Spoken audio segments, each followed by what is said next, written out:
ক্ষমতায় থেকে দল গঠনকে সমর্থন করে না বিএনপি, এমন মন্তব্য করেছেন দলটির স্থায়ী কমিটির সদস্য সেলিনা রহমান। জাতীয় প্রেস ক্লাবে জিয়াউর রহমানের সমাজ কল্যাণ ফোরাম আয়োজিত আলোচনায় উদ্ধত্তপূর্ণ কথা না বলতে ছাত্রদের প্রতি আহ্বানও জানান তিনি। আরেক অনুষ্ঠানে নয়াপল্টনে ভাসানী মিলনায়তনে দলের সিনিয়র যুগ্ম মহাসচিব রুহুল কবির রিজভী আহমেদ বলেন, অন্তর্বর্তী সরকারকে অত্যন্ত সতর্কতার সাথে রাষ্ট্র পরিচালনা করতে হবে। দ্রব্যমূল্য সহনীয় রাখা সহ জনগণের জরুরি সমস্যা সংশোধনেও সরকারকে নজর দেওয়ার আহ্বান জানিয়েছেন তিনি।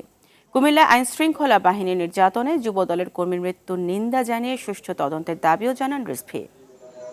যখন একটা ভয়ঙ্কর রক্তপিপাসু এক দানবকে বাংলাদেশ ছাড়তে বাধ্য করেছে দেশের শিশু, কিশোর, তরুণ, ছাত্র জনতা, সেই দেশে কেন আবার শেখ হাসিনার বিচার বহির্ভূত হত্যার ঘটনার পুনরাবৃত্তি?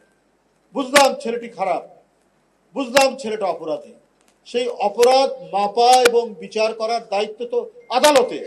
একটা ছেলে মেয়ে 16 বছর 18 বছরে মাত্র ভোটার হতে অধিকারে পায়। এখন আপনারা বলছেন 21 বছর হবে শেষ সীমা।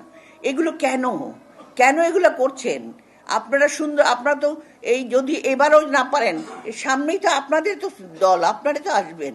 আমরা তো চাই তরুণ প্রজন্ম এগিয়ে আসুক। আপনারা নিশ্চয়ই আপনারা ছেড়ে দেন, উপদেষ্টা পদ ছেড়ে দিয়ে আপনারা জনগণের সাথে কাজ করেন।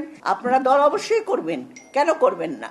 দল করবেন, ক্ষমতায় আসবেন, কোনো আপত্তি নেই।